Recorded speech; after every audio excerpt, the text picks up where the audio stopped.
Balaca sabahın xeyir, balaca nuş olsun. Dur. Qız gəl yanıma. Dur, Hadi dur. bu bir qismət çörək yedənə səhər-səhər. Ana çörək yeyib, dəqiqə gözlə mənə.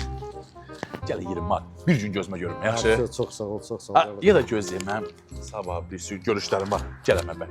100 manat verirəm, 5 gün. Günü 20 manatdan görünməyəcək. Çox, 5 gün gözünə görsün. Vəssalam.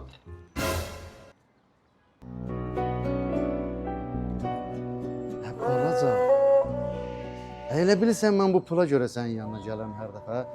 Mən sənin özünə görə gəlirəm. Mən sənin hər gün üzünü görməyə görə gəlirəm. Sən mən qavama pul qoysan, sən bu dəyəri, bunu sən pulla almaq istəyirsən. Mən sənin mərdliyinə, sənin kişiliyinə görə gəlirəm, sən görməyə.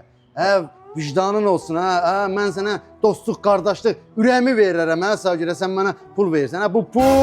Bu pul, əl tirki ola bilər, amma məhəbbət bu hər şeydir. Məhəbbət ömür boyu işləyib, əziyyət çəkib, heç vaxt dostlarından pul söhbət eləməyib. Kim nə verər, 20-dən 25-dən verir. Məhəbbət, bu pul bugün var, qaqa sabah yoxdur, yoxdur, qutardı.